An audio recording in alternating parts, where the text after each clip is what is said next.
All right, cool. We're back. Got Jethro Cardona, What's up, guys? Chiefnation, CrossFit Open. My wife's doing it. She's Yes. going. We were Signed up She's back. She's back as in the game. They she's brought her back back in the in. game. yes.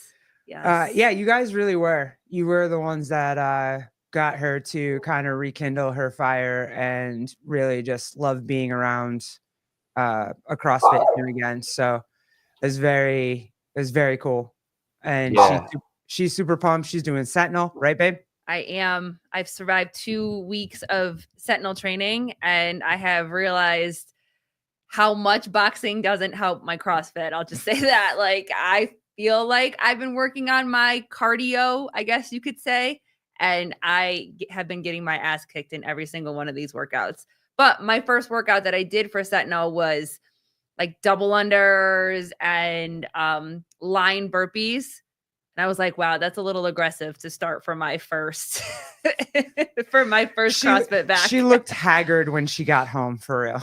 Well, it's better than bar facing burpees and triple unders or crossovers. So you lucked out. Yes. Well, it was supposed to be like he has obviously a lot of skills, and I'm being very realistic with myself. Like, I'm not getting ahead of myself. So it was supposed to be bar facing burpees, but I was like, let me just start where I know that I am. And so, but it was like 15 line facing burpees, and it crushed me. It was like 5 rounds or more or whatever. Those 15 line facing burpees were the worst part. I thought the double unders would be, because I haven't really done double unders in a while. But I was devastated with 15 burpees each round. Yeah, we're talking intensity. So Yeah. if you raise your intensity, I don't care what you do. I even told the members, if it's 15 shuttle runs for time, it's going to really, really hit hard. So whether it's line facing burpees, bar face burpees, regular burpees, you're going to hit that intent really, really hard, and it's gonna hurt. Yeah, it does. It definitely hurts. But I'm excited to be back. Let me just say what's up. What's up, guys? Kenneth, Trish, Jody, Ken, Jet, one of the coolest guys in CrossFit. See you in Albany. Yes, Ken. You'll see us in Albany. See everybody. Look, Jet did the head nod, so you'll see Jet in Albany too. Kids too, or just wifey? You and wifey as a weekend getaway. So this is the first, I want to say, vacation-ish type thing. Other than someone from the gym got married, we were gone for like a day. This is going to be 2 nights staying over. First time in, I say, 16 years that we've gone away together. Wow. So this is like a big thing. We're only going to go Friday to Sunday. Because it's so close. It's 3 hours away. We're going to hop on. Going to wake up in the morning. Yeah. I'll probably coach a morning class. Head up. Did you guys go to Madison the last year or to Dallas? We've never been to the games. No. So, to be honest, it's a total experience outside, not even watching the games. I mean, it's great to see everyone in the competition field, but the atmosphere, the people there, kind of like, the people in the podcast, it's like one big Christmas for CrossFitters. So it's really, really something. Even if you don't get to go inside and watch, it's a lot of fun. I'm excited. We got to go to Trish. You've never been to Albany? Come, my love. Come to Albany. It's amazing. It's super fun. Mm-hmm. We went to Albany for regionals when the baby was first born. It was the last year of 18? regionals. Yeah, 18. Yep. Yeah. I was there for the day. I drove up and I came right back down. Oh my God. So we probably were crossed there. paths with you there and didn't even know. Yo, we did everything. We bought like the what's the gun that like makes your muscles feel better? But it was the machine though. It wasn't the gun. It was like the we got. Oh yeah. It was the not concept 2, but it was you put the stickers like on your body, and then you push the button, and then it makes your muscles jump and shit. We got weight vests, like the tactical 511 tactical vest. We went up there. We had a blast. We bought a lot of shit. We took long range pictures of Dave and Sev and Vellner and Katrin and like. And she like because at the arena, you have all the seats where everybody is sitting, but you also have all those empty seats behind where the athletes were warming up.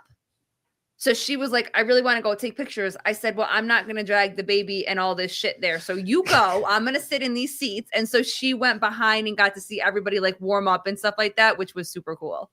It was exciting. Yeah. I literally just watched because we had a team go to regionals. So I just went, I watched the team perform. I drove up by myself, came back down by myself. I was a little busy. So yeah, it was a lot of fun. I would definitely do it again. So when I first heard Albany, as you've probably been there before, it's kind of like Albany. It's not really like a Madison or like a California. It's definitely not. You have to be a fan. Yeah, you got to be a fan. You got to be a fan. Yeah, for sure. And that's what we went up there for. That's what we're going up there for this time. Again, we're not going up there to do really anything unless Jason CF Media said he might want us to live stream for him. And I would do that for him. But other than that, like, we're just going to be fans. I want to run around. If now that we have the t-shirt, I would love to get you to sign the t-shirt because, you're part of the podcast. And if any of the other Sevenistas are up there. Well, Ken Walters will be there. So I will bring the marker. Yeah, we got to bring the marker. Everybody sign the shirt, run around with the baby, let him. The infamous hug. Jet, I'm waiting for the infamous hug between her and Sevon. That is why I am going to Albany.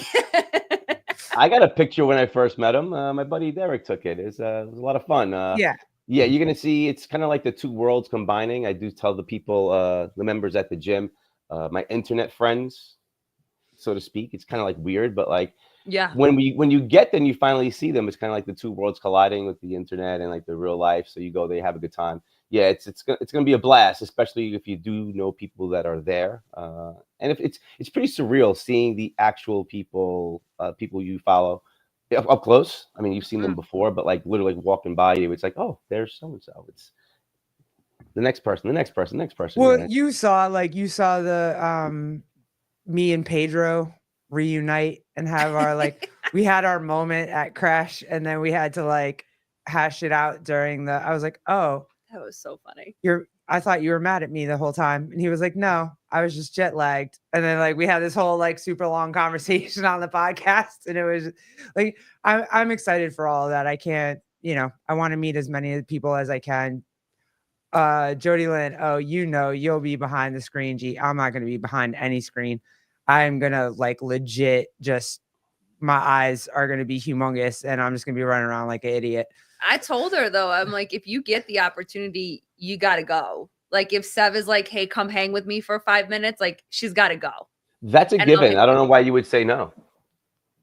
Yes, he was in that picture. Yeah. Jimmy, are you coming? Yeah, are you going? Who else is going? Yeah, Trish, you going? Anybody? Trish is not coming to Albany. Bernie, you going? That. Oh, Trish can't be known. I have to make a filter so I can have Trish on the podcast and like you can't see her just face. Her face. Yeah. Like, well, she was a part of Sevon's birthday sign. I don't know if you guys remember that, but yeah, absolutely. She did send a recorded message and she did a great job. It was fantastic. Oh shoot. That's awesome. But they accuse her of being like a 300-pound man. So was it like a woman's voice when she did the recorded message? It was definitely a woman's voice, a little like Walter, a little robotic, but that's okay. AI. Okay. All right, that's fair. I'm okay with that. That's cool. Trish could be a 300-pound dude. She could be a 68-year-old lady. Who knows? We'll see. We'll find out. It's a good time. It's gonna be fun. It's gonna be a lot of fun. Can't wait to go. Yeah, I'm excited. I wanted to get your opinion on this.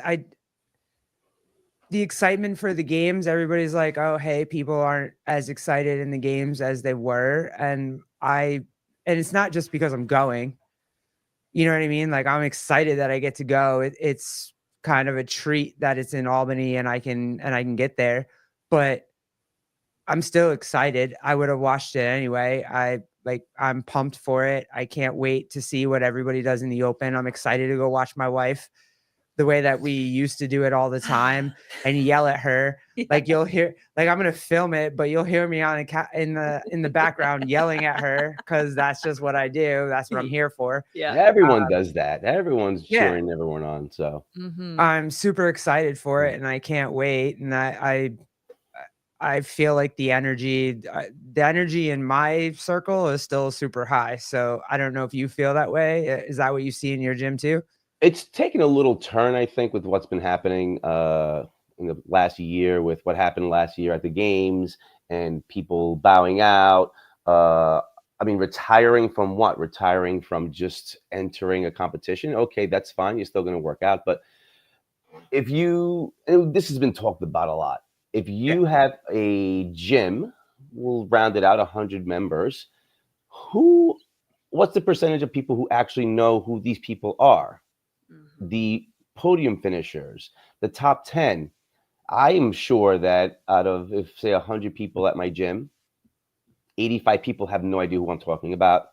Maybe 10 know for sure, and 5 are like, I kind of know this person, I kind of know that person. If it's not Rich Froning or Matt Frazier or Tia, it'd be really hard pressed to figure out who knows who and who knows what.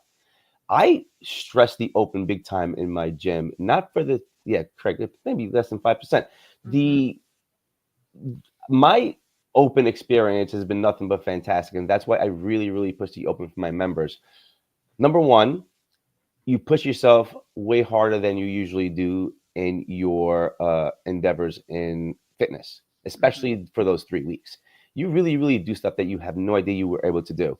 My training buddy ended up doing like 3 or 4 bar muscle ups. He only ever got 1 before in his life. Members putting up heavy weight. Number 2 is the community aspect. We hang out afterwards. We try to have a really good time. And those are the people that we want in the gym. Those are the people that we associate with, and we want to be able to forge that community and make everything really, really tight. And that's what we're looking to do, which is what we've done. As of right now, I mean, you could pull it up on games.crossfit.com. We are, I still think, in the top 10 in the United States, in the Northeast rankings for membership, for signups. And I think we're number 2 in New York overall. So I think that's amazing. That's really, awesome. really good. And we've been open for 14 months.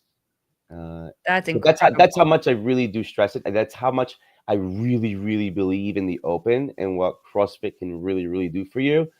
Not so much the games. The games is kind of like a one-off, because after the open season's done, the members will probably not follow the rest of the season. Now we're going to have members going to Albany, and that's great. We're going to have people, our members there as well. But again, that's the 5% that Craig was talking about. They're going to be the ones that are following. And the other people, they're just going to, do the open and get those numbers for next year. Oh, you know what? I'll sign up for the open under Chiefnation too. And I'll just be a videographer. That's fair. I like that. I'll do that. Yeah. Hey, do you guys, and I'm asking everybody, I'm asking the chat, I'm asking you, Jethro, you, my babe. One of the things that I remember from all of my opens, because I got a first in every open, right? Like I got my first double under, I've gotten my first pistol, I've gotten my first muscle up, I got my first pull up in my first chest to bar. One thing happened that I got my first in every open. And that to me was probably the most magical thing that made the open, and just my coaches being so cool and just everybody being so supportive of you trying to do it, because it took you 5 minutes to do it, right? Like that you had 5 minutes left in the workout and you had to get one fucking thing to BRX, and it was like, oh, can you get it? And like you get it, and it's just amazing. So I'm curious what your first thing was. My first thing, I think it was back in 18 or 19. We had squat snatches in the open, and it went from 95 to 135, and that was a huge, huge jump for me. So what happened was, I had my cousin Robert there, and I got the 95s, and then the 135 felt so heavy, and I was just like, "There's no way I'm going to squat snatch this." And he was like, "Hey man, just do some pulls, really try to like get it to your chest, and then pull yourself underneath. And I couldn't believe I got one. It was amazing. And I've never, ever done a 135 squat snatch since. And of course, I can't get upset. I can't get upset at the stuff I don't work on, but that was a really good accomplishment for me. Yeah. Yeah, that's the truth. I would say my first were, my first open, I got to do everything RX. So I would say my first was a toe bar. That was probably my first, because I did my first open like 10 months post baby. So I didn't get to experience CrossFit the first year that we found CrossFit with her, because I got pregnant and I couldn't work out when I was pregnant. I had a very difficult pregnancy and whatever. So I got to experience the open with her, like supporting her, but I didn't get to do it with her because I couldn't work out.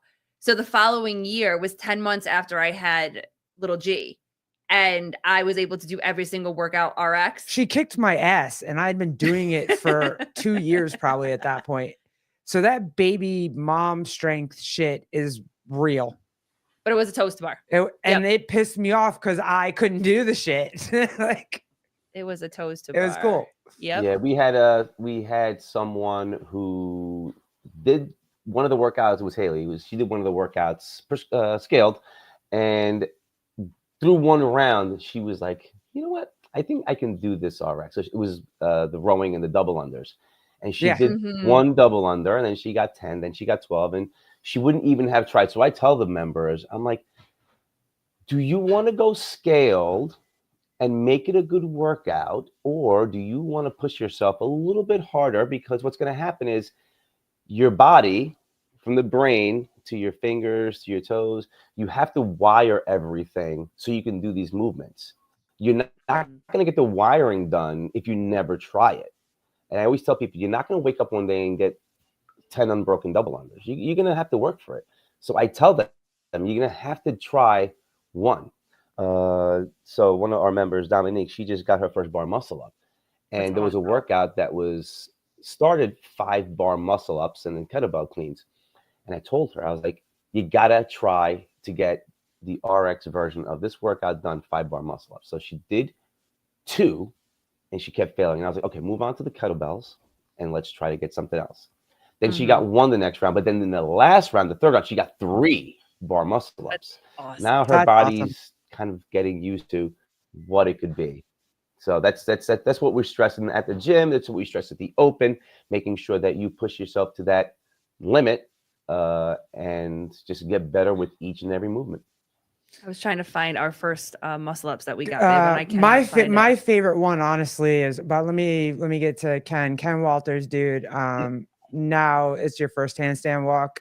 That's amazing. If it's in the open, you're gonna do it. I don't think they'll do handstand walks in the open. They stopped doing, like, right? Isn't the open now supposed to be crazy more accessible? But that's awesome. Supposed to be. Because I remember when what was the weird one? It was like Diane, and then a Diane handstand walk version. I remember that. And it was like, all I did was get through Diane. I did handstand push-ups. I was so pumped. And then the handstand walk thing, I didn't even get to. So it was. Oh yeah, that first open, I got my first handstand push-up too. Yeah. That was really cool. My first open was yours was awesome. Was a really cool. Mine was the pistols, when my big ass got pistols.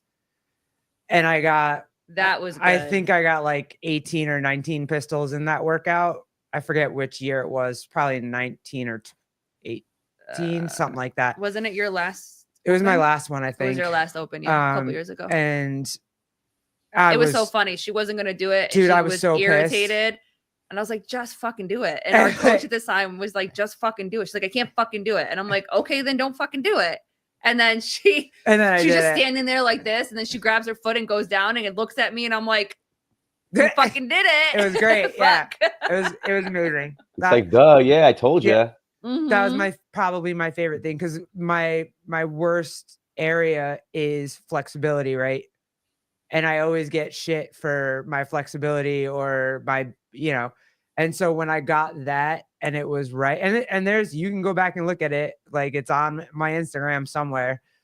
That was probably the coolest moment in my CrossFit. I've never done a pistol since, Don't get me wrong. I know my limitations. I know what my body allows. Pistols are not it. But like my snatch. I did 19. Like, that's it. I'm good. I'm done. I goof with everyone at the gym. I'm a big person with like having people demo as I do the brief. Just I know people who have the good movement and who can demonstrate it properly. So I'll always pick people out that I know can do the squat snatch or good ring muscle up or something like that. Only because I can't do it. And I was like, oh, something to work on, guys. As you can see, I'm not going to show you. I'm going to have this person do it. So no, that's the markers that you have from the beginning, and that's why everyone should do the open. That's how I feel. Especially is the people who have done it for like 3-4 years, and now they're like, well, I'm not going to do it. It's kind of like a waste of money. No, it's supporting CrossFit, and especially the affiliates. And it's something that you can really, really gauge your fitness on. And it's hate to sound corny about it because that's what we say all the time, but you really do gauge your fitness, especially for us. We're using the open, the 3 workouts as the precursor to our in-house affiliate competition in June. We're going to use the Community Cup as a tie-in for that. So the 3 workouts, followed by the 3 workouts in June. And then we're going to crown a champion in the 5 levels that CrossFit is also having for the Community Cup. So, that's awesome. That's cool. So they have to do it. The only way they can sign up for the in-house competition is by doing the open. That's real, Matthew, bro. You're my favorite. The first time I pissed my pants working out was on 23.2. Oh shit! That was an in-house competition. Damn. Maybe I'll try to do an in-house competition. Oh, you're talking about Jet? Yeah. I need to talk about. See, now That's I was thinking about the first time I ever threw up. I never pissed my pants, but the first time I ever threw up in a workout. We almost did that one year where it was ground to overhead and the burpees over the bar. Oh, no, I threw up. We tried to do it. Nope. Okay, so I threw up on the first one. The first attempt I threw up. Are you I do it once and that's it? Or you I do it once and then you don't do it one again? time and done? I used to do like 3. Oh. But no, those days are over. I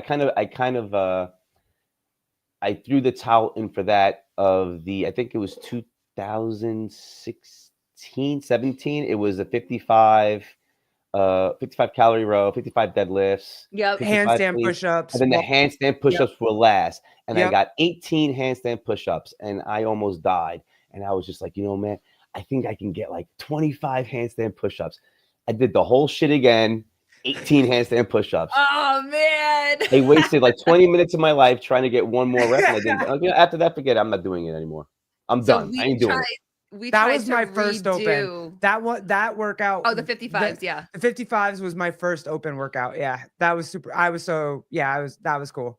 That was really cool though, because I did not do it again though. You got your handstand push-ups. Yeah, I got like and the 6 whole handstand gym push-ups. was just and yelling at her. Yeah. Like it was really cool. Yeah, it was cool. But we were like that too. We kind of always made that promise that we would do it once and whatever happens, happens. But the ground to overhead. Yeah, we tried it. With the burpees over the bar, we did snatches first. And then our coach was like, well, maybe if you had done clean and jerks, maybe that would have saved some stuff. So we did it. We waited 2 days later. Didn't save. 2 days later, I was worse than I was the first time. So he actually just stopped me. He's like, you're not even on pace. Yeah. I was like, I'm good. Thanks. It was funny.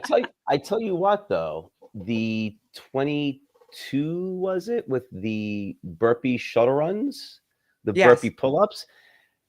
I thought I was going to redo that one, but I kind of like tested it. If you walk, there's not much of a difference. Did you wait for shuttle running?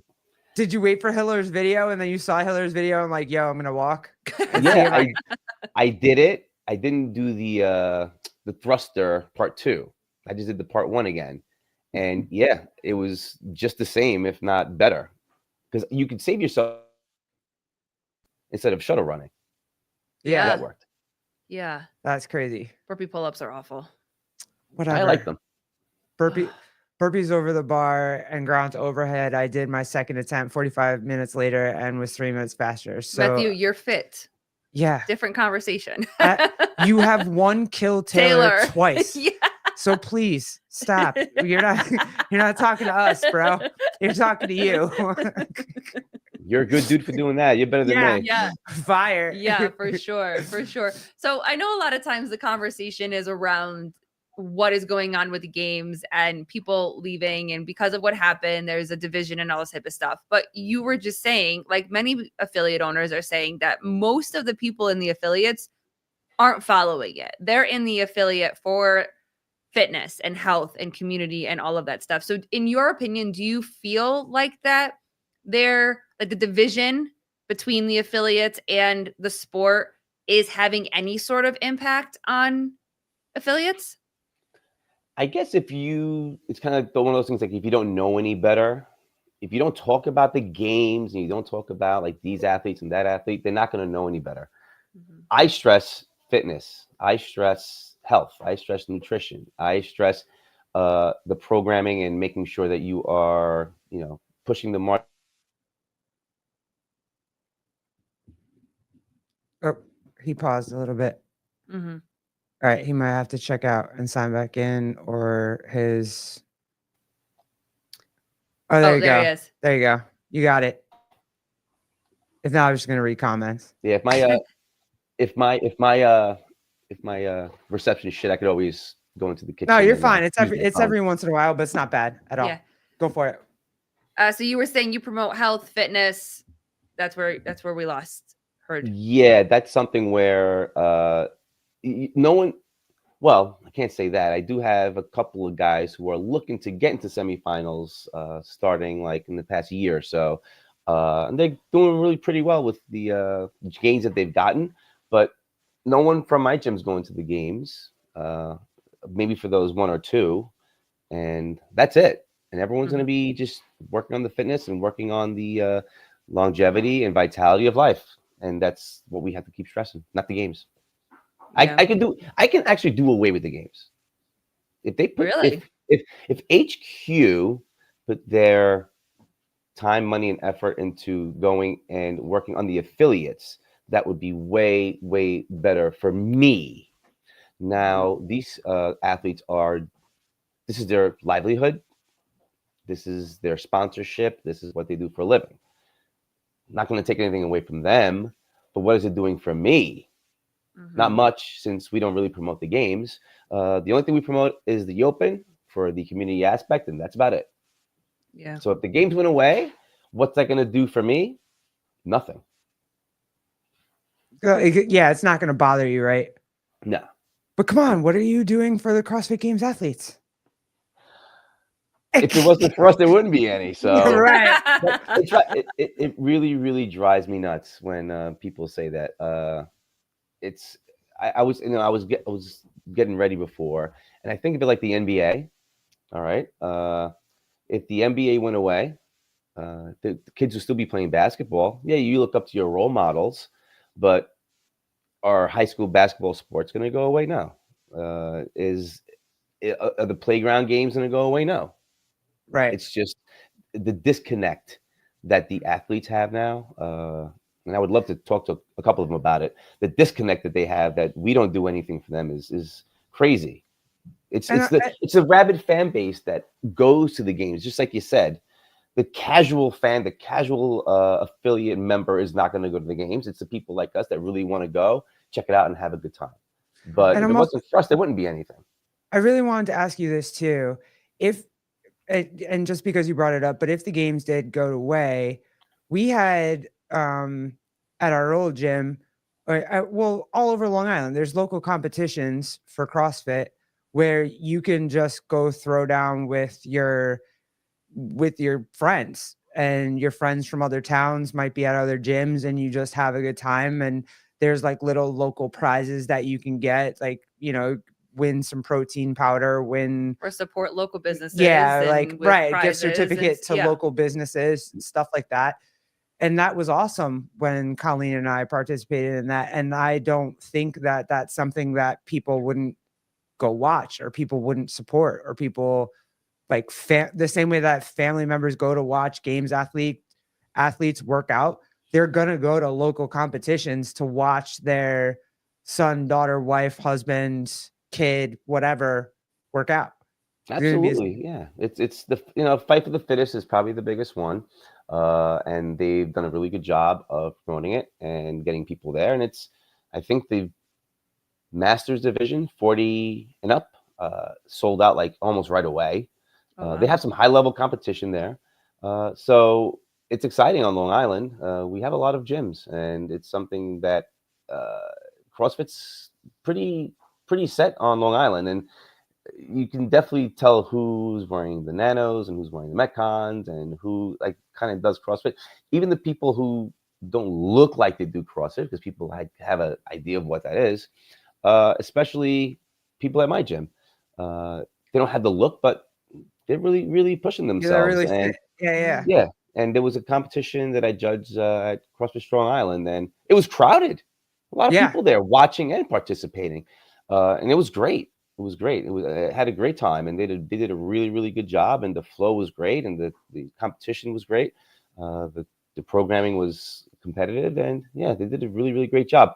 That's why I'm doing what I'm doing, and we didn't talk about this, but I've always felt like as though law enforcement, first responders always really needed to be a step above everyone else in regards to fitness and training. So I've thought about it for like a few years now, but it's something now that I have the affiliate with the year underneath my belt. I'm going to host a first responders event open to first responders, and that would be law enforcement, fire department services, EMTs, even doctors, nurses, military.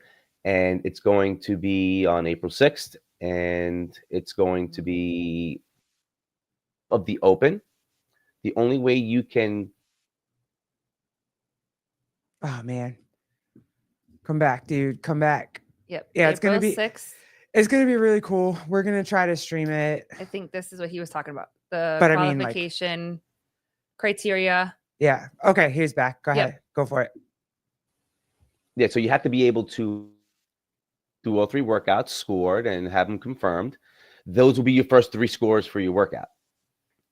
And then we're going to be programming 3 other fittest first responder on Long Island is. That's so cool. That's cool.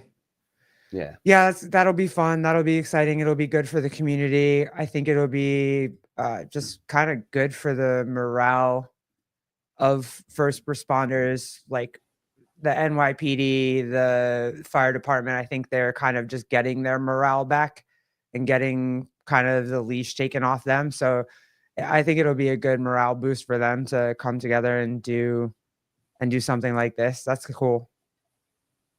Yeah, it's going to be fun. I've already spoken to people about it. They're going to be promoting it. And yeah, the people that I know that are going to be doing it, they're pretty high level. It's not like, it's an invitational. It's going to be the best of the best, I think, for the competition. So it's going to be a good throwdown for sure. It's what we need, though. Yeah. It's what we need. Especially in New York right now. Yeah. Need a little something, right? Yeah. They got to do something. They got to do something. Well, I mean, and also with CrossFit too, kind of like what you were saying before. Jody Lynn, I'll try to make it there, Jet. Would love to volunteer. Yeah. Yeah, we all would. Thank you. Mm-hmm. Yeah. Come on down. Definitely do that. Especially on Long Island, we're very service oriented. Suffolk County Police, Nassau County Police. We have great hospitals, Stony Brook, NUMC, Nassau County Medical Center. It's a really tight community, and we have small departments. We have a lot of villages. Yes, as you guys know, and we have I think on Long Island, over 30 police departments that are villages. So it's something that really come together. And as we live on Long Island, it's definitely, people think it's like New York City. It's really small in some places. Definitely, not like what you think. People think Long Island, New York is bright lights, big city with Times Square. Very different here on Long Island. Yes, it's our village. And every part of Long Island is different than the next two. And that's something that people don't realize too. They just think that one is the same as the same. And it's not. There's so many places on Long Island. You could definitely drive within 30 seconds of one spot to the other. Completely different. Yeah. And it's like wild. It's like it's like a force field, but there's no force field of like people staying here and there. It's like nuts.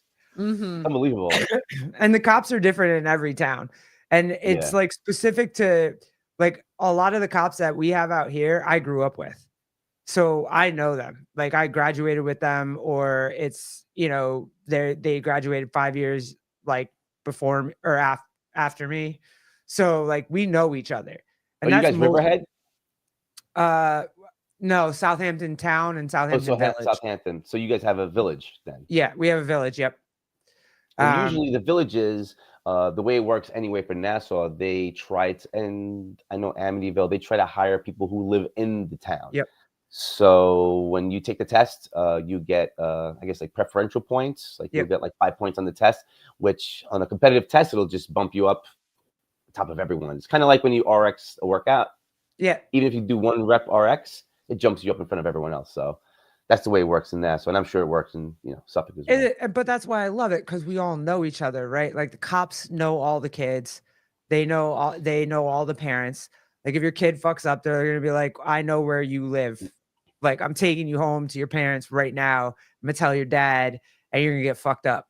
Like that's that's why we don't have as much shit out here as in other places, because you know the cop that's like grabbing you probably babysat you.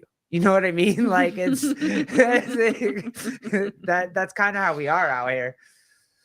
We have steady posts over here. So I worked an area every day when I worked. So I got to know the people. I got to know the businesses. I got to know who the shitheads were, who the people weren't. I mean, there are cops who work on different posts, but the ones who are steady, they know the population, they know the people. So that's a good thing to have, because like you said, we'll know who to talk to and we'll know where you're going to be. We follow you all the time. And you really do have to be careful, especially if you do live in those areas. Like I've pulled over many, many kids for speeding, for being on the phone. And instead of giving them a ticket, it's those hardworking families and parents that are going to bear the brunt of the insurance, and they're going to have to pay for it. So I would have the kids call their parents. Yeah. And I tell them I'm going to be talking to them, and, you know, I just got pulled over, and then I will go on the phone. I'll be like, this is Officer Cardona. I just want to let you know that your son, daughter blew through a stop sign at 30 miles an hour.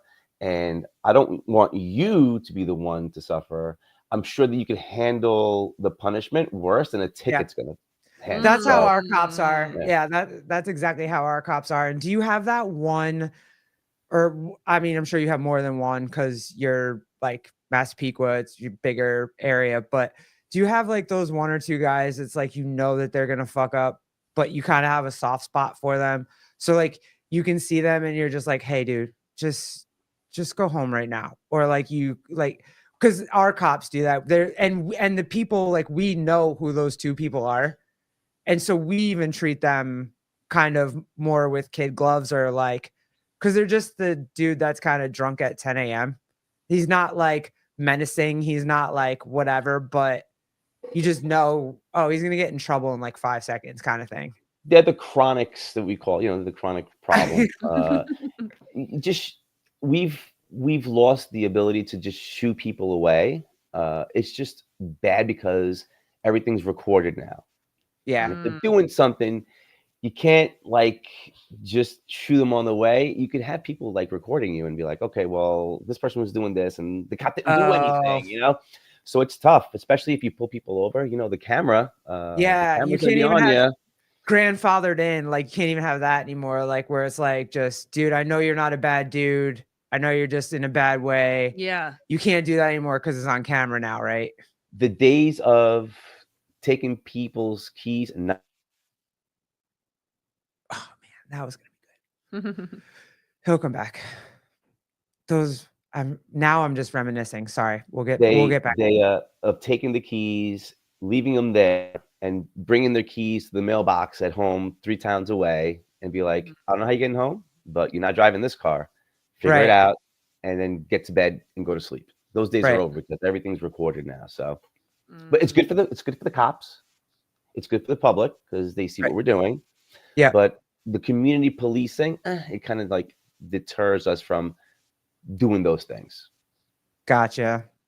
Dance, what's up, girl? You're on fire lately. Hey, Jenny. I just watched her latest one right before I hopped on. She's on fire. Some of those that going on you on Instagram is kind of fire, girl. She doesn't care. She doesn't care at all. I quietly enjoy it off on my own, just like tripping. But yeah, you're on fire. I'm trying to get Garrett to go hang out in the stories more because I'm like, that's where all the shit is. Like, that's where all the information is in the stories. Nobody puts that shit on the feed anymore.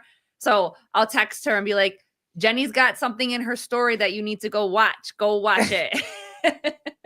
I'm terrible. That's how I know a lot of my kids' stuff when they're putting stories on. It's like they don't even put stuff on the feeds anymore. No, you'll have someone super popular with like 18 posts, but they have feeds.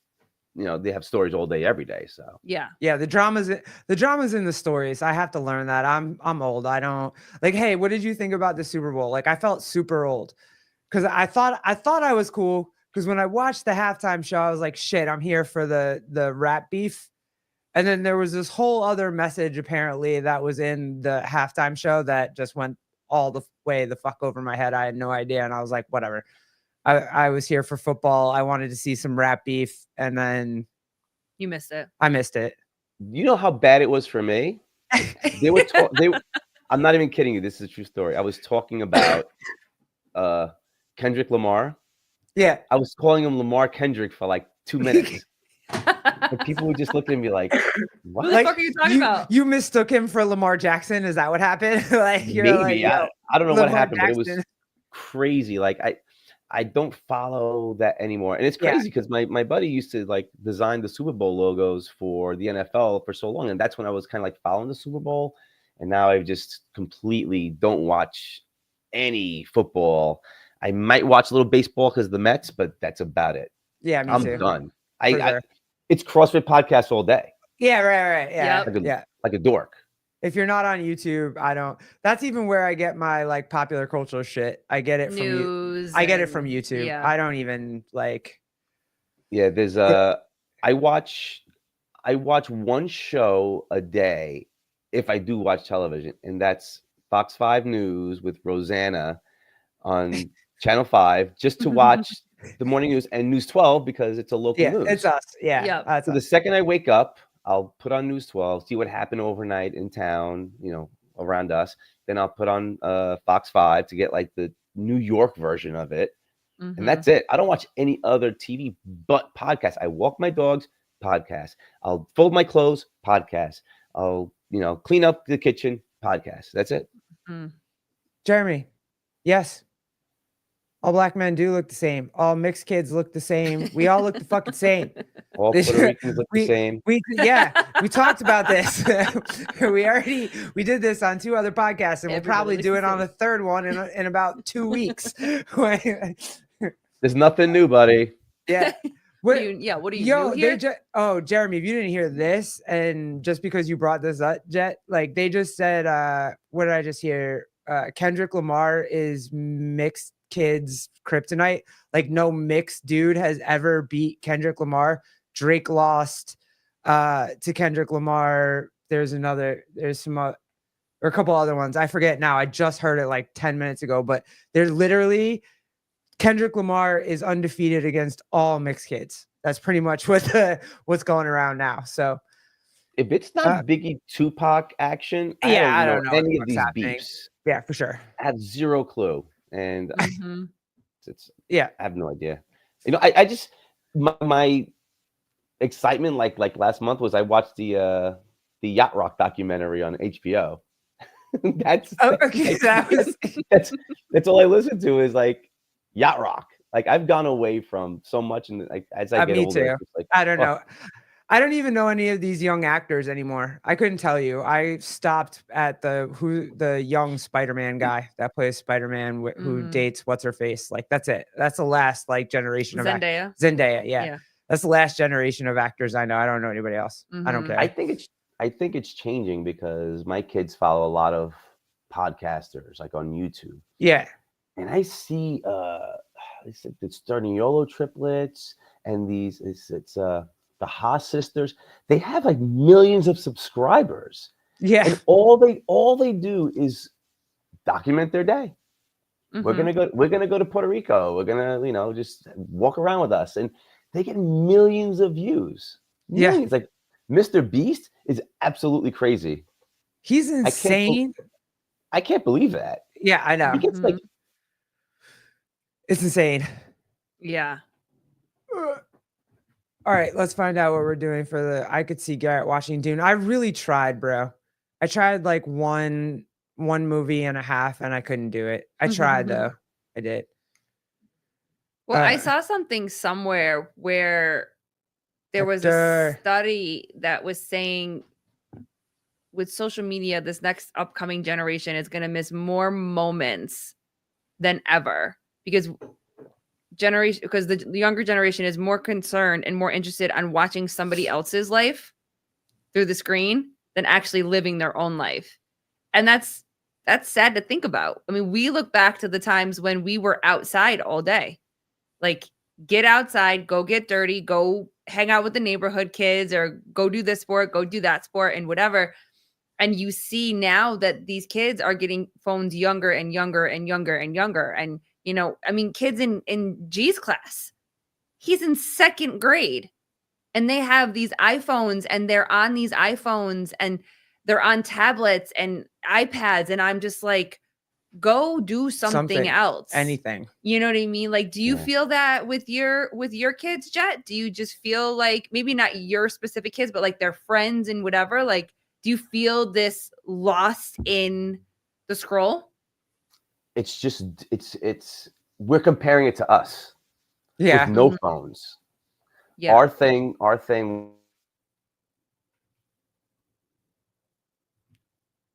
on the TV too much. You have to get off the TV. I'm just like, I'm barely on. Now these kids have these phones so much. Like if you looked up their screen times, like for the week, it'd be like dozens of hours on just being on the screen. It's just, everything's so accessible. It's so crazy. It's anything you want, it's there. Boom, I want to look at something, here it is. We didn't have that. We had to research stuff. We had to, Yeah, what's that? What was that thing where you had to go open, that was a Dewey Decimal System if you want to go find a book in the library or some shit? Like, it's like catalog. Okay, yeah. Like catalog, yeah. Go ahead, Jet. I'm sorry. You froze for a second. My kids, my one son, he dances a lot. So I feel bad when he's done. Like, he needs to catch up a little bit and just decompress. So that's like his phone time. But when we go out to dinner, we try to not have the phone. And it is tough though, because you feel like it's attached to you, and you try to see what's going on. Like, I try to see what's going on at the gym, if anyone's trying to get in touch with me. It's just it's a crazy, it's good and bad. And we've seen that already. We know it's good, but we know it's bad. I guess try to keep the phone away from the kids as long as possible, and have them go outside, like you said, Colleen, and play with your friends. And I still see kids playing in the street, and that's so much fun. Like, when we grew up, oh man, those are the best times of our lives. Freaking stickball, street hockey, was my great, kickball, my greatest fucking stickball was amazing, bro. Capture the flag. Yeah, capture the flag. That was a big one in my neighborhood, was capture the flag, because we had we would call it the gully. We had a little forest woods area at the end of our street, our dead end street, and so people would go in there, but it was scary to go in there at a certain time, but you always had those couple kids that would go in there, and we'll put the flag in there, so we would be brave enough to go into the gully and go do all of that stuff. And because I had mostly boys on my street. I was maybe one other girl that I was friends with, that we would all be on the street and play with. But yeah, it's not the same. Did you guys play Skelly? No, we used to call the end of our thing the gully. No, Skelly was a box that had numbers on it, and you would get a bottle top with clay. You'd melt the clay, you harden it, and it was kind of like a knockout game. Oh no! That's definitely more of like a borough thing, like a Brooklyn, Queens thing. Okay, yeah. Oh, nope. If you look up Skelly, it's like we had some crazy battles. It was a numbered grid, and you had to like shoot the bottle tops from one number to the other, and you had to get 1, 2, 3, and then you like the final one, the 13, you like be like 100 feet away, and you throw it. Oh, it was a great game. It's people in the chat have got to have played. It's so much fun. Chat's like, I can't be the only one. I can't be the only one. It was a great game.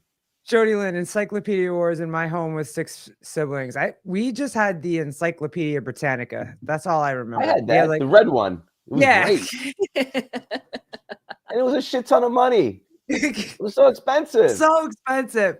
Yeah, you were rich if you had Encyclopedia Britannica. Like your parents had some money. I definitely wasn't rich, but somehow I wasn't rich either. But your parents felt like they had to get it for you, or you weren't going to go to college or some shit. Like they scrimped and scraped to get it for you. Yeah, I was just telling the story about. Ken, sorry. The best is the 70s when mom brought home the mail and the Sears, Pennies, and Ward's Christmas catalogs were there. No, Trish, it's not just Trish that knows. I know too. I circled shit in those catalogs every Christmas. That was amazing. That was the Everyone knows when that East Bay catalog came, it was on. East Bay catalog. That's right. East Bay for days. It was great. My grandfather was the one that would buy all that shit for me. Like if I circled anything in that thing, my grandpa was like, hell yeah. My grandmother was like, what's that? Like she didn't understand it, but it was awesome. There's so many like, I was too old for that. Yeah, no. Trying to keep those things alive, right? You had to like keep them alive. Yes. Yeah, I know what they are, but I didn't have one. They're expensive now. On like eBay. Yeah. If there's a live one. Oh yeah, they're expensive. Furbies. Yeah. Remember Furbies? Oh, no, that's your generation. Furbies are like so expensive now too. We had something else that was super expensive. What the heck was that? Yeah, dirt clod fights. I don't know what that is. I'm gonna need you to explain. National Geographic. Okay, stop it. This is like going through my stories. Like if you go through my stories, this is the shit you see. Good. You just see Discman and like to, yeah, I know. The world is so Garrett, you're very good with that stuff. It takes you way back. Yes, Kenneth. Furbies, they'd always talk in the middle of the night. Happy. They'd wake you up in the middle of the night. Yes, Furbies. I never had a Furby. You never did? I guess I was too old for it. Yeah, we were too old for that. Oh my God, they were crazy. But we need times like this to remember the good old days because this world is fucking nuts. They don't. I think that's what CrossFit gives you, though. No, because everything's on the phone. Yeah. So. And CrossFit is like the one thing where you get. It's almost like when you were playing Darkman or Capture the Flag or whatever, and you're just fucking going to play with your friends, having a good time. No phones, no fucking social media, no worries. You're too tired. Like as a kid, you're too tired to be stressed out when you're running around playing with your friends. So you're too tired to be stressed out while you're doing CrossFit. And it's kind of just like a throwback to when shit was nice. Like, you know what I mean? I always, I love when the members stick around and hang out afterwards. Yeah. And they just sit down and they BS and they catch up. And yeah, we got to keep the classes going, but in the brief, I have to plan it out. If I know there's going to be time for chit chat before the brief starts, they like to chat, and I let them do it. And someone will be like, "Shh, he's trying to get the class going." I'm like, "We have time. You can finish the talk, and then we'll get into it." Because people will probably think I'm so mean and like want to get everything going. But no, it's great when people want to catch up, and that's what they're there for, right? They want to have a good time. They want to work out with their friends. They want to sweat a little bit and have a chat, catch up and see what life's all about. They get home, they get out of work, they come straight from the gym, and they want to decompress. And whether they're teachers, whether they're nurses, they've had a really, really long, tough day. And it's so crazy how CrossFit is so hard, but they come to do something really, really hard to get away from everything. Yeah. That is the most bizarre thing. Yeah, it's so cool, right? And they'll say, that sucked. Let's do it again tomorrow. Yeah. Yeah. Always. And it's beers with the boys without having beers with the boys. You know what I mean? Like you see the boys like, I mean, at least in our gym, you just saw the big dogs, like they would go do their thing. They just, go crazy, go too fast, too hard, whatever. You saw the guys that needed the scales and they would have a good time together. The women just get to talk while they work out, but there were some also serious women that were just like, I'm fucking going to masters. And it was a good mix of everybody, and everybody was having a good time and everybody cared about everybody in the gym. Mm-hmm. That was it like self-regulates itself. You're going to have your people, it's just like every other community, school, neighborhoods, work. You're going to have the communities that have this group, that group, and this group. The people that are like solitary people, they're going to come in, work out, and leave. Right. You're going to have the group of 5 people who are hanging out and they work out together and they have their spots and that's it. Mm-hmm. And they hang around together. You'll have the people who float around and talk to this group, talk to that group. So just like everything else, it's the way the gym works. And, it's nice hard to balance everything. All those different ideas and all those different groups and all those different movements and the way that the gym functions with different people, it works. That's the thing that's like, everybody can come in, and even if they're different, they still have a great time. And whether they talk to somebody that they have never talked to before, or they just stick to the same people that they stick to, or they're just chilling, trying to get endorphins out and they're by themselves, it works. No one gives a shit. Everybody's just doing CrossFit. I had somebody come in and she's 67, 68, something like that. She goes, "Oh, I'm going to be the oldest person in the class." And then she came the next time and there were like 3 other people older than her. And she was just like, "Oh, this is crazy. Like someone's older than me." And I was like, "I told you there's old, there's young, there's tall, there's short, there's big, there's small. It's there's black, there's white. You're going to see everything over here. You're going to see fit. You're going to see brand new." Right. Mm-hmm. Right. Cool. And just like with the communities, it was a good example of people are kind of the same here. It's kind of the same demographic. There's not too much change, not like other communities, but the gym is a way different community. The gym has so many different people, so many different jobs, so many different like lifestyles, and we all come to do the same thing. It's really something, and I'm super proud of where we've come, gym wise, membership wise, open wise. Everyone's signing up, and it's going to be great. We're having, Friday night, the first week, and then Saturday morning, we're going to have another throwdown. And then to finish it off, we're going to have the third week, Friday night again. And then we'll see you again in June, and we're going to run it back. So it's going to be great. Have you felt any type of division, like with the election and everything like that? Like, have you felt any division within like the community, but then they're able to come to the gym all together? Only because I'm there every day, and I know all the classes. I know how people feel socially. Mm-hmm. They still come and they get along. We don't really talk about it. Mm-hmm. It's crazy because I did, without saying it out loud, I did go somewhere. And the person who I was staying with, they said, "You can't talk about XYZ at this gym because then you will be shunned." And then you'll be like, we don't have that problem. People pretty just much know, like, this person feels this way, but hey, I'll still be partners with you. Right. To be honest. That's cool though. Long Island is, if you look at the numbers, is very conservative. But of course, New York State as a whole is liberal, and you're gonna get those mixes. And I know who in the gym is conservative, I know who's liberal, but we don't really talk about it. There might be some side conversations, and the people know when to talk about it and to who. It's not going to be something where like, I'm going to blast you because you feel a certain way, and they're very, very respectful, and I really appreciate that. So that's why we have gym accounts and personal accounts. There you go. We separated. That's what's up. Mm-hmm. And if people want to request me to my regular account, that's different than the gym account. And I've seen gyms that they promote the way the ownership feels on their gym, fiscally or liberally about it. And I think that's wrong. I don't think that people should do that, because then people will feel a certain way of, well, if the owner feels this way, are they really like supporting me and they really want me to do well? Do they really think this way, a certain way? So we don't do that.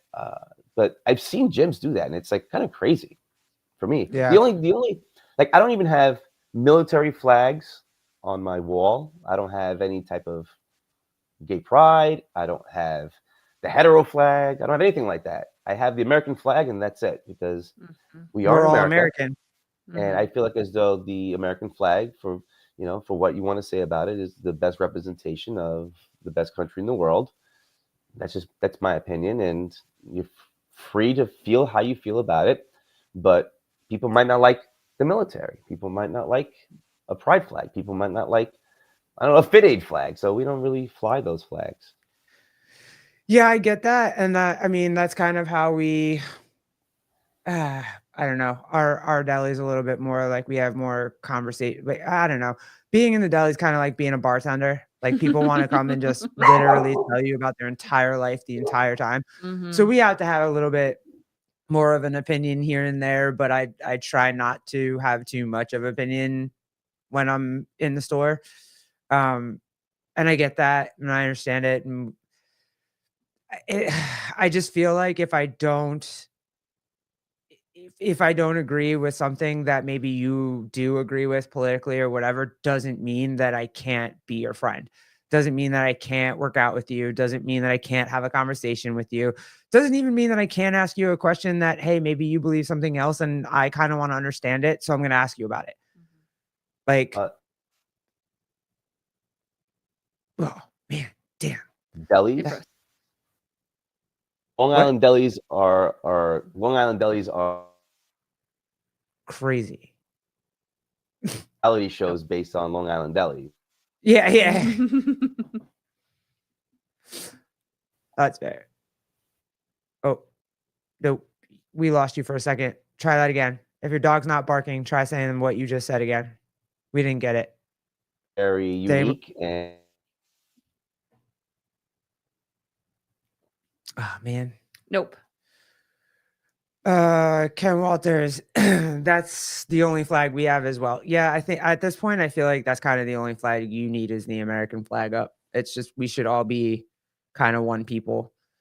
And like, yeah, like, be proud of whatever it is that you are, but also like, we're Americans. So I was saying, like, in your job, you have a lot of people coming through. People coming home at night. You're going to get a whole big subset of people and what they're feeling and how. And these are those places that you talk: barbershops, delis, pizzerias. Yep. And we've got a shit ton of them. So you got to be able to talk. Yeah. But it's also true. There's some people that come in and they want to fight. Like, they're ready to fight. Then you have other people that are just want to come in and just talk.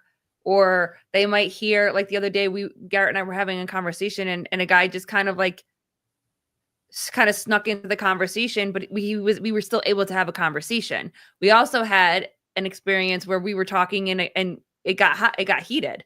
Like, the person, he was mad at me. The person did not appreciate what Garrett was saying. He was mad at me and kind of just walked off. And it's like, okay, you're going to have different people that are going to have different moods.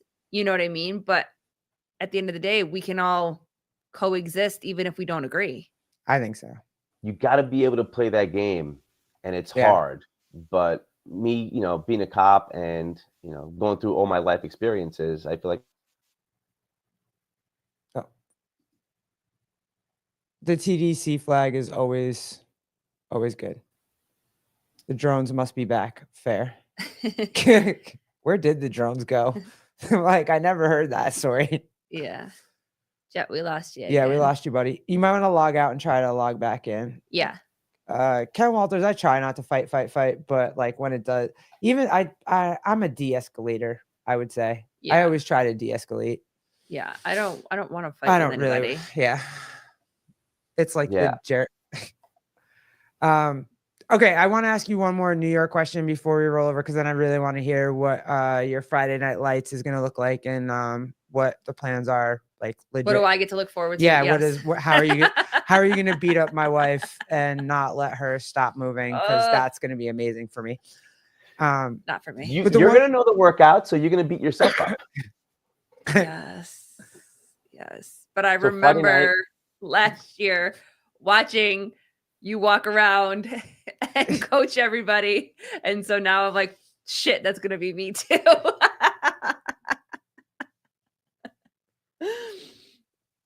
Oh yeah, his internet. I think everybody's at home now, so it's snowing here right now too. Here. So we're having. Yeah. Let me check mine. Is mine fine? No. I'm gonna hop back on.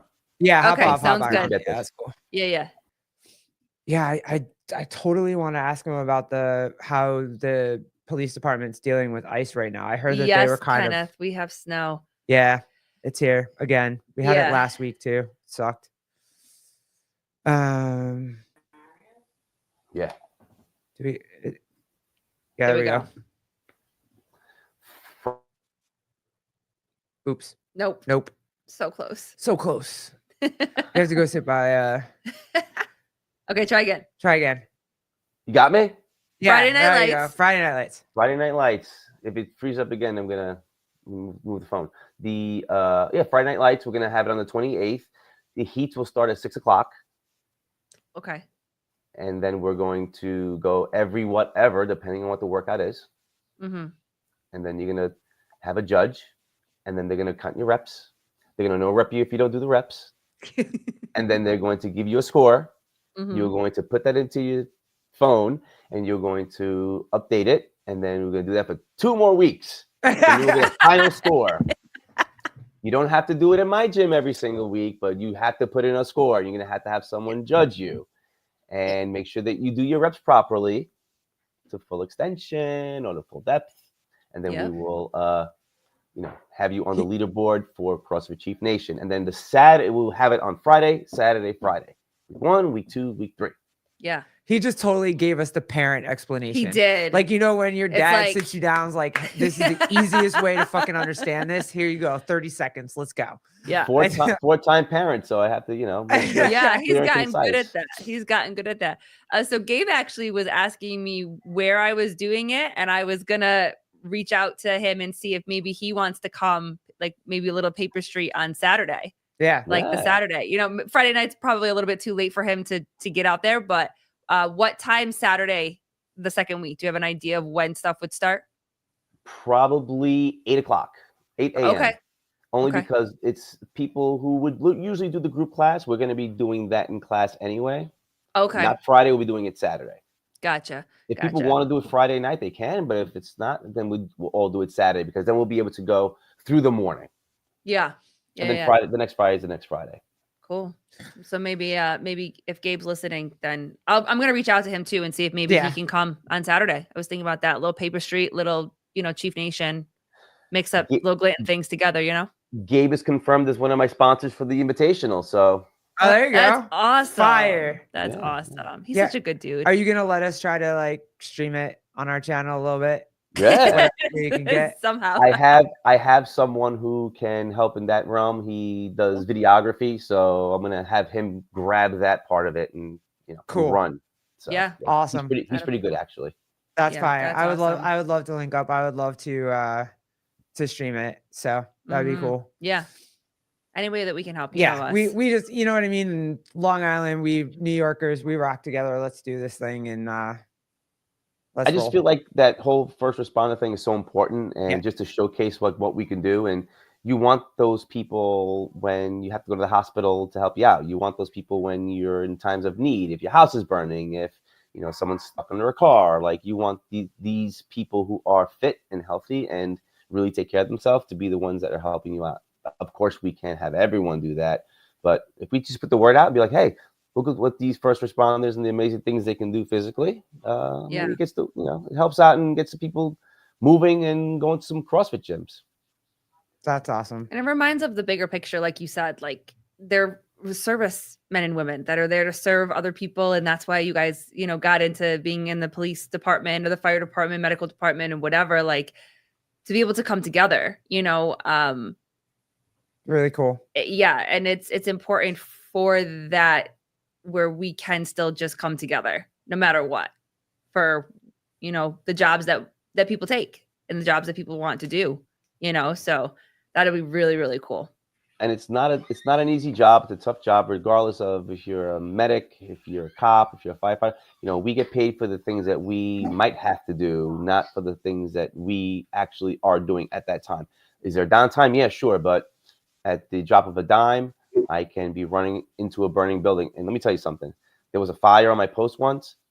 Those buildings are fucking hot. And I was just like, are you sure there's no one in the house? Because I'm going to run in there if there is someone in there. So let me know. That's crazy. No, everyone's accounted for. I was like, do you have any pets? No pets. I was like, okay. And I was like, whew. I dodged that one, because it's to go into a burning house, the flames physically push you away. It's so crazy. The house is already up in flames. So I was just like, whew. Thank goodness. I was like, make sure everyone's out. If not, I'm going in there. Yeah. So, yeah. They accounted for it. It was great. That takes a lot of courage to do that. I do want to ask you this, just for shits and giggles, because I was reading it in the newspaper the other day. But how is the NYPD coexisting with ICE right now? Like, is New York City allowing you guys to coexist well, or are they kind of telling you not to help ICE or anything like that? There's a couple of dynamics going on. I'm not speaking for the NYPD. I do work for Nassau, and I can only tell you about what I've been watching. Yeah. Of course. Sure. Mayor Eric Adams, he actually went on Fox and Friends with Tom Homan, the supervisor for ICE, the person who was in charge of it. New York City has a lot of laws, and the laws keep it so that ICE is not going to be able to do their job as they want it to do. But not to say concessions, but there's some leeway of getting into the prison system. So Mayor Adams has dedicated offices and people to work with ICE at the prison level. Oh, okay. So those are the worst of the worst, and they're the ones who are going to be out. Those are the ones we want out anyway. I've had these conversations, and again, like you're saying, you need to talk to the people you need to dance with the people who are going to be talking against you and want to talk about these things. They're only going after people who are the bad guys. They're not going after your grandma, as they say, or someone who is not being looked for in the process. And Pam Bondi said it best. It was the press secretary. If you came in illegally, you broke the law. And that's it. If you committed a crime, then you broke the law, then you should pay the consequences. Of course, we are for people coming in here legally and doing it the right way. As in Mineola last week, I saw a swearing in of new citizens. Nice. And it was a great event. It was fantastic. They did it right, and they did it the right way. They made sure that they went along the channels instead of coming here illegally. Of course, we do want to help people, but you got to do it the right way. And it is a strain on the system. New York City in the past 3 years has spent $7 billion on the migrant crisis. I know. $7 billion. So you do the math. Bernie, I was going to ask him this too. I think, what do you think about, because it feels like Adams is kind of going GOP a little bit out of nowhere. Do you think that, is he leaning a little Trump? Are they starting to shake hands, him and Trump, a little bit? He is going to run as a Democrat again. Oh, is he? I thought he was. Okay. He said it yesterday on Fox and Friends. But he's more common sense now than he was before when he got elected. I would have voted for Curtis Sliwa. I can't vote because I'm not in the boroughs. But I think he's starting to realize and get a little bit more up to date with what's happening. And I think maybe that's why he was implicated and brought up on. Yeah, I do think so. I think it's coming that way. I think he really got the short end of the stick when he went against Biden and his ideas of having the migrants not be, living in New York like this. Who knows? Obviously, time will tell. But as of right now, I think they're doing the right thing and teaming up. And the NYPD, if you look at their story, I think it was the story, maybe their feed, they will not be supporting ICE and customs agents with detaining or arresting anyone. But that's been the policy all the time. It's not that they don't want to do their job. Yeah. Police officers in New York, at least on Nassau, Suffolk, and in the boroughs, we don't ask immigration status. Right. That's just it. That we don't do that. It's not for any reason. We don't care. We just want to uphold the law. The law is that you should be here legally, but that's a different agency. See, gotcha. Mm-hmm. Okay. What about the conversations or the headlines and news around going into schools and taking kids out of schools and all of this fear that is going around? Is that something that you are seeing, are hearing about, think is happening, think's not happening? Is it legal for them to go into schools and go after kids if their parents are here illegally? Or is that just a scare tactic? It's the media will show you that. Obviously, the media has to sell papers and the media has to sell airtime. So they're going to say, yeah, the people are scared. They've said it before. They're not going after people who are not criminals. They're going after the criminals. There are plenty of people to lock up who have been arrested and are out of custody. Yeah. We'll have plenty of time to take care of those people. Right. We're going to work something out with people who are here and they want to be here legally. We're going to work it out. But as far as kids, I do not see them going into schools. I do not see them going into places of worship. That's just not. I don't think I don't think that's the way it be either. So I didn't think so either. From what I've heard and what I see. So Bernie Gannon, ICE in schools, hospitals, worship places, new policy just rolls back Biden's EO restrictions on all. Them trying to make it sinister. Yeah, they rolled back. Yeah, I didn't think they were going to do it either. I can't see fucking ICE rolling into Southampton High School. Like, it's just not. Yeah, because also too, the conversation is, well, what is, like, these kids are going to need support to deal with their parents being deported. But it goes back to what you're saying. If they're going after criminals that have been released and these criminals are parents of children, even take away if they weren't here illegally. Let's just say any parent that chooses to commit crimes, like, the kids are still going to have to deal with the fact that their parent is in jail or their parent is not in the house anymore or whatever. I mean, I get that this is another level because these parents are being deported and kicked out of the country or whatever. But if a crime is a crime is a crime and a law is a law, these kids are going to have to, eventually these kids were going to have to deal with this kind of stuff anyways, right? You would think so.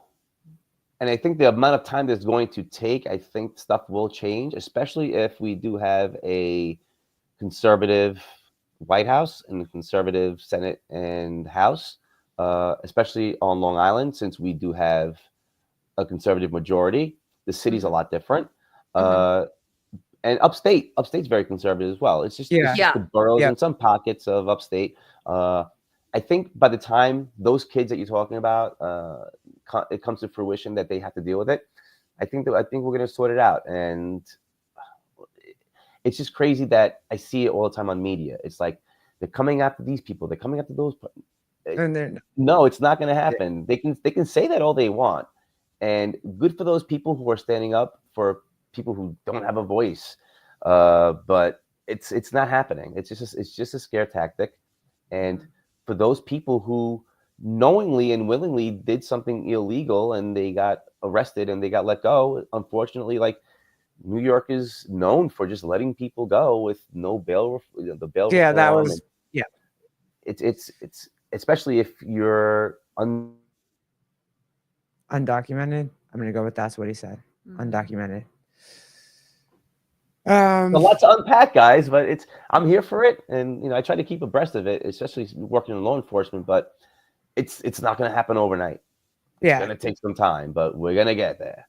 Well, and that's the thing that's different this time, I think, at least for me, is trying to just, everything is scary right now because a lot is changing. But very quickly, but I also believe that change does need to happen. But like you said, it takes time. It kind of goes back to like CrossFit or whatever. Everybody wants change. Great. Change is not a bad thing. Things need to change. Things need to grow. Things need to be relooked at, reevaluated, and whatever. But not everything happens that quickly. Like true change doesn't happen overnight. It takes a long time to get there. I saw it was going around, people that I know on Facebook. I don't really go on Facebook much anymore, but they said, if you're going to be against Thanks, Ken. See you later, dude. Have a great workout, and we'll see you in the open and at the games, hopefully. All right, bro? Yes. See ya. They think the thing now, like doing, I mean, like if you're going to talk about getting rid of DEI, make sure you all the words about diversity, equity, and inclusion. And the majority of the people that are doing this are we're kind of getting like Jeremy at the members in there. And I'm all for inclusion in that sort. The government and the current administration is not talking about that. They're talking about upper level management who are getting hired and just for the sake of what color they are and the sexual orientation. I think who they sleep with. Yeah. Who they sleep with. It's not the person who is working at the local Stop and Shop, the kid who might have autism. I was going to say they're bringing that up into the conversation now. It's not that. Stop and Shop is a private company that are hiring people who they want to hire. Yes. The government is not going to stop that. We're talking about the people who are taking the jobs who are not qualified for it. Yeah. And these are upper level people. And for people to say that they're going to take, your kids' autistic things away. It's not like that. They're not going to do that. People just want to make the current administration just like the devil, and whatever is going to happen, you have to go against it. Yeah. The whole Elon Musk thing, and it's Colleen, like you said, it's happening very, very fast, and it's uncomfortable. Wrapping their heads around it. Yes, very uncomfortable. It's uncomfortable as fuck. But I have gone through very uncomfortable stages in my life, and at the end or at the other side of the uncomfortability that I've gone through, I can see things differently. I look at things differently. I am different. And so I'm trying to keep that type of perspective because it is. We're doing all of these things and in this process right now of getting G everything that he needs since being diagnosed as autistic, and the fear around that he might lose his IEP is terrifying to us because he needs those services. But I'm taking it day by day. He hasn't lost it. He still has it. We just redid it and refined it for next year. We're still in the process of getting him OPWDD support. Like nothing is stopped. And if I'm naive to that because everything is still okay right now, then I'll deal with that if that ever happens. But it is terrifying. It is terrifying to think that my son could lose what he needs, that my parents could lose their Medicare, their Social Security, and their Medicaid. It's terrifying. Of course it's terrifying. But I'm trying not to lead like that and just waiting to see what happens, because I also know the system that is so helpful for my parents and for my kid is also a very corrupt system. It took my mother years to get SSI and disability when she needed it yesterday. So there does need to be change, because you do see all of these people that are like, oh yeah, I have all this money. I'm not going to work. I know people that literally have kids and don't go to work, and they're very capable to go to work because they live off the system. So things need to change, but it's a lot of change very quickly and very, very uncomfortably. Hey, you gotta get comfortable with doing the uncomfortable. Yeah. Right? For sure. Like that's kind of what we always preach. And it's uncomfortable right now, but it doesn't mean it won't be comfortable later. I think the country got a little too comfortable with what was given to them on a silver platter of like, this is the way it's going to be. And the current administration just came in, and it was kind of like shock and awe. It was like, boom, day one, we're doing this, this, and this. And sometimes you have to have the element of surprise to get it done. Yeah. Now, I just heard that the Ukraine-Russia pact that they're working on with the current administration in America, they're not including Europe. However it gets done, it gets done. No one wants this war to happen anymore. Right. The war, even if we don't have troops there, it's putting a strain on America. We keep sending money over to Ukraine. We keep sending money overseas. We will continue to still be the world's police. But if we could stop it, who cares? And if the current administration stops it, there will still be a problem. People will still find a problem with solving this war. They'll say, oh, with Putin. It's not going to be enough. Because it wasn't solved the way they wanted it solved. Sure. And that just goes into everything that's happening all over the place. Like, people are mad at CrossFit because they didn't solve stuff the way that the other group felt like it should have been solved. You're mad at the Ukraine war ending because it wasn't solved the way they wanted it to be solved. You're mad at Gaza because it wasn't the way you thought it should have been solved. Whatever the fuck, dude, it was solved. Like, people stopped dying. There's no more bombs and shit happening. Like, who cares? There's a reason why Russia is doing what they're doing, for right or wrong.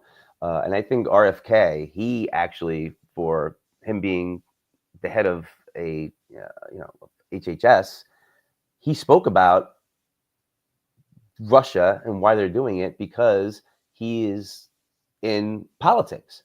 And the way he explained it was like, I don't know, Russia might have a point because they were told the second that Zelensky, this is a long story, but Zelensky rode on a platform to get elected. And the second that he was elected, he changed his tune. And then they started talking about doing other things with the land. And Russia was pissed. They're like, wait, you didn't say this. And now they want to press NATO more towards toward Russia.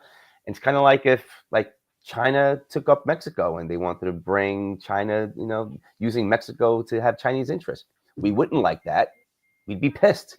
Yeah. So there's a lot to it. But if you ever look up RFK talking about the way Russia feels about this, it's kind of makes a little bit of sense, but the killing's got to stop.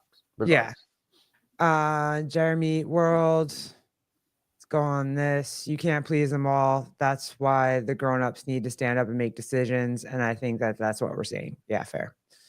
And even with all of Trump's just throwing shit out there and see how people respond to it and see how they react to it, I don't think that's a bad thing. You know what I mean? Throw it out there. People are either going to hate it, they're going to love it. The whole I'm going to make Gaza into a big, humongous, grandiose strip of happy land. You know what I mean? Nobody else is putting anything out there. And so let's see if people are actually like, yeah, let's do it. Let's make it into an oasis. Let's not do it. Fuck you. United States. That's going to be a problem for people. Right? But either way, there's no other plan. No one's suggesting shit else. So, you know what I mean? Somebody help us out because somebody's going to have a plan. Else in the hat, because right now Oasis sounds great. So big buildings and long golf courses and happy people, sounds amazing. Yeah, because a lot of people like to golf. I understand that. You know what I mean? A lot of people like to golf. I go twice a year. I'll try to keep one ball on the fairway the entire time. I might lose one or two, but I'm not the best and I'm not the worst. It's like deciding. It's like talking to your significant other and saying, "What do you want for dinner?" I don't know. What do you want? I don't know. What do you want? Someone's got to decide. Say something. Yeah. Anything. I don't give a shit. Netanyahu, say some shit. What do you want? Anybody. Palestinians, say something. What do you want? The last 4 years, really, for me anyway, it was kind of tough to watch. We used to be like America. We America did what we wanted. Jonathan Ortega, stop. Too soon. Too soon. And now, we're actually making moves. We're making moves. So I'm excited. People like it. Yeah, well, because for a long time, I mean, maybe the last 4 years, there was proud Americans, you know, patriotic Americans, and then everybody else that thought America was against them. And then you start to kind of realize, but everybody's still here. Like, everybody's still in America. And in America, we can do a lot of things that we cannot do other places. And so even saying I'm patriotic and I'm grateful and I'm thankful for the men and women that are in the military and sacrifice what they sacrifice so that we can be here safe, I think people are starting to say that again. I think people are starting to say, thank you for your service. I think people are starting to be, like you said, you have the American flag up. You're not putting any other flag up.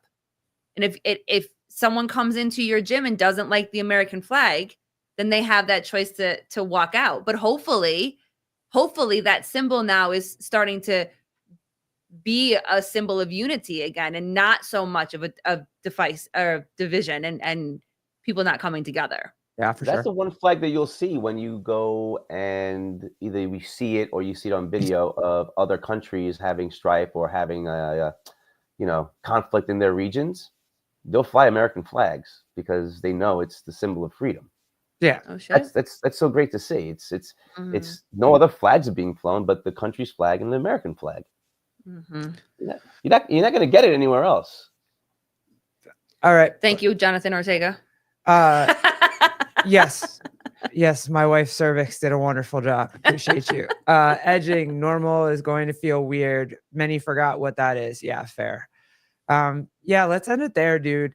I'm so excited to come out for the Open. We're going to be there all 3 weeks. I'm going to run around with my cell phone and a live stream and whatever. And just have some fun. And if I can go get you guys coffee and food or whatever to help you keep putting judging heats, like I'll do that. And what do? I get the shirt that says staff. I'll do that. I'll be the shirt. Security. You can get security on the back. Yeah, there you go.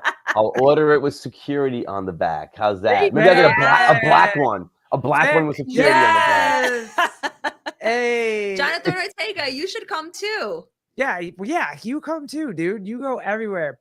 Gabe in the house. I'll be there at least 1 week. Yes, Fire, bro. yes, Can't Gabe. wait to see you. We were talking about you, so rewind it back. I was thinking probably second week because he's going to do it on Saturday. So thinking a little Paper Street Coffee, Chiefnation, Glitton Saturday morning. Yeah. Saturday morning. Yeah. Saturday morning. That would be awesome. We would love to see you. Yeah, it's gonna be a lot of fun, guys. You guys saw it firsthand when Andrew came down. It was awesome. Is he coming this year? I don't know. Maybe. You never know. At CrossFit Chiefnation. He seems very busy, so I don't want to, have him. Oh, okay, cool. Were you gonna tell somebody? I know. Can we get coffee? Were you gonna anyway? let somebody know? I'll bring some Paper Street coffee over to you. What's going on? Like, I got asked, what is FOTC? I don't know. I don't know the acronym. He's gonna have to let us know. Yeah. It's gonna be great, guys, and especially that Saturday, be hanging around afterwards. Maybe we'll go to the diner afterwards and chill. And we have a lot of members. I'm looking to get up to at least 80% of the gym signed up, so that's gonna be crazy for me. That's awesome. Okay, yeah, 80% that's awesome. For a year, a little over a year. Okay, South Carolina comp. Got it. Fair. Oh. All right, cool. Well, everybody, thank you for hanging out with us. We're gonna have a great time. If you want to come hang out with. If you didn't sign up for the Open, sign up for the Open. Yep. What the hell is wrong with you? Go to games.crossfit.com. Sign up for the Open. If you want to be a part of a team, sign up through CrossFit Chief Nation. If not, do it in the garage. Have someone register you. You do it yourself. Sign up for the Open. Let's go. What the hell are you waiting for? Yes, let's do it. Go sign up for the CrossFit Open. Yep. Clip that. All right, we out. Bye, Thanks, guys, for hanging out with us. Deuces.